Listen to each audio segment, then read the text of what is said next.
Having bigger, well-developed arms can greatly improve your overall appearance and attractiveness, and making you look stronger and more muscular. However, many individuals struggle to add size to their biceps and triceps. Despite their hard efforts, they often hit a plateau and feel frustrated. An advanced technique backed by scientific research that can potentially help you break through that plateau. It's called eccentric overload. Before we delve into the details of accentuated eccentric loading, let's first understand the two types of isotonic repetition. The first is the concentric portion, also known as the lifting phase. This is when your muscles contract and shortens. The second part is the phase. This is when your target muscle lengthens. Evidence indicates that the eccentric muscle growth. When compared to concentric actions, lengthening actions have been shown to elicit more protein synthesis, greater increases in intracellular anabolic signaling and gene expression, type 2 muscle fibers, which make up about 60% of the biceps and 65% of the triceps. Furthermore, Schoenfeld and colleagues found that eccentric actions resulted in a higher mean percentage change in muscle growth compared to concentric. To maximize the benefits of eccentric training, the concept of accentuated eccentric loading was introduced. This technique involves increasing the load only during the eccentric phase. We can hold and lower heavier weights of up to 50% greater than we can lift. By stressing your muscles with heavier loads during the eccentric phase, we trigger greater muscle damage and mechanical micro tears in the muscle fibers, which then repair and grow back stronger and larger, resulting in improved muscle size and definition. Several studies have explored the effectiveness of accentuated eccentric loading. For example, compared one group of subjects performing the traditional one-leg extension with another group performing one-leg extension using the same weight during the concentric phase but a higher load during the eccentric phase. After 4 weeks, the group eccentric phase experienced an average increase of 8% in type 2A muscle fibers and strength, while the traditional group experienced no difference. Another study published in 2016 by Walker and colleagues compared two groups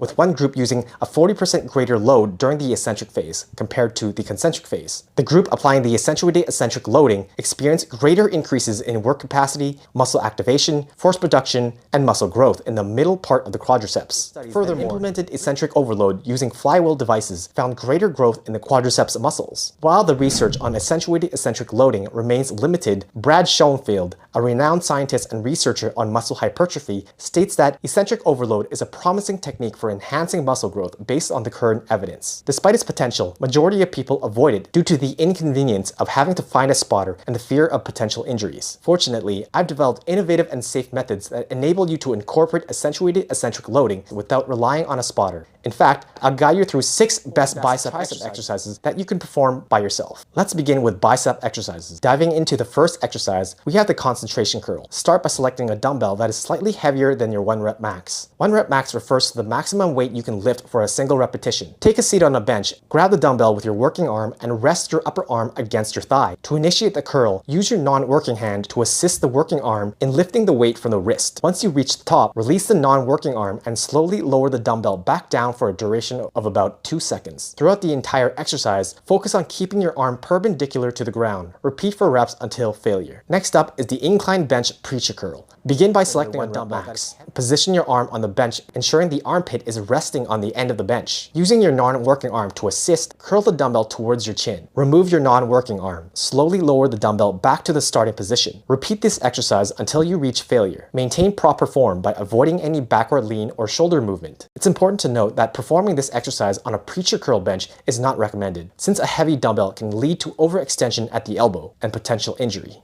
Now let's move on to the third exercise, the single arm cable curl. Choose a weight that exceeds your 1 rep max. Grasp the cable handle with your working arm. Use your non-working arm to help you lift the cable weight up towards your chest. Remove your non-working arm. Control the descent of the weight, taking about 2 seconds to lower it. Repeat this movement until you reach exercise, the barbell cheek curls. Begin by obtaining a barbell or easy bar loaded with a weight that surpasses your 1 rep max. Stand up straight, maintaining a shoulder width grip. Using controlled momentum, curl the weight up towards your chest by leaning forward and thrusting your hips forward. Slowly lower the weights back to the starting position, taking around 2 seconds for each descent. Repeat for reps until failure. You can also perform cheek curls with dumbbells. Avoid overextending your lower back, as this can lead to lower back injury. Let's move on to the 5th bicep exercise, which is the Smith machine drag curl. Adjust the bar to knee height. Load the bar with a weight slightly heavier than what you can lift with one arm. Maintain proper posture by keeping your shoulder blades back. With a shoulder width grip on the bar, relax your grip to disengage your forearms. Rotate your wrists to lift the bar off the hook. Initiate the movement by dragging the bar up and focusing on driving your elbows back while keeping the bar close to your body. Release one hand from the bar and gradually lower it down using the other arm. Repeat this movement for multiple reps until you reach failure. Then switch arms.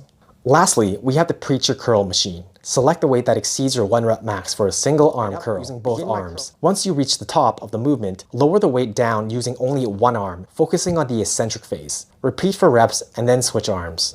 Now let's move on to exercises that allow you to incorporate accentuated eccentric loading for your triceps. The first exercise is the close grip bench press on the Smith machine. Begin by placing a flat bench underneath the Smith machine and setting up safety bars. Adjust the height of the bar so that it is within reach when you lie down and your arms are fully extended. Load the bar with a weight slightly higher than your 1 rep max for a single arm bench press. Lie down on the flat bench and position your body so that the bar is just below your chest. Using a grip width that is about shoulder width apart, your arms are fully extended. This will be your starting position. Release the non-working arm from the bar and slowly lower it down to your body. Using both arms, push the bar back up to the starting position. Repeat until you reach failure. Up next is the single arm cable pushdown. Begin by attaching a rope to a pulley cable and tying it in a way that forms a single rope. Adjust the pulley's height so that when you grab the bottom of the rope, your forearm forms a 120-degree angle and roughly parallel to your body. Choose a weight that is slightly heavier than your 1 rep max. Stand facing the cable machine and grab the rope with your working arm. Using your free hand to assist, pull the rope down by extending your arms fully, keeping your elbow the non-working arm from the rope. Then resist the weight with one arm as the rope ascends for 2 seconds. Repeat until you reach failure and then switch arms. The third tricep exercise is the single arm overhead tricep extension. Begin by attaching a rope to the cable machine and tying a knot, forming a single rope. Adjust the pulley's height, holding the rope and positioned overhead. The end of the rope comfortably reaches just above your shoulders when fully extended. Avoid setting the pulley too low as it may be difficult to initiate the pull. Select the weight that surpasses your 1 rep max. Grab the rope attachment with your working arm and position it overhead. Utilizing your non-working arm for assistance, extend your arms overhead. Release the non-working arm from the rope to the starting position, maintaining a tempo of 2 seconds. Repeat for reps until failure and then switch arms.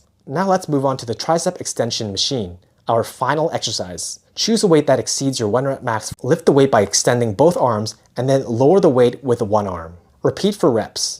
When it comes to how you can incorporate these exercises into your arm workout routine, I recommend performing 1 to 2 accentuated eccentric sets on 2 to 3 exercises I mentioned earlier for the biceps and for the triceps. Integrate these sets every 2 to 4 weeks, varying the exercises. However, it's important to exercise caution and avoid overdoing it. Accentuated eccentric loading places significant demands on your muscles and nervous system, which means you'll require longer recovery of your body and allow for ample time for recuperation before incorporating these exercises again. Add these accentuated eccentric loading exercises into your arm training routine and witness impressive arm growth in no time. I hope you found the tips in this video helpful. If you did, please consider on bell notification to stay updated on future videos. Thank you for watching, and I look forward to seeing you in my next video.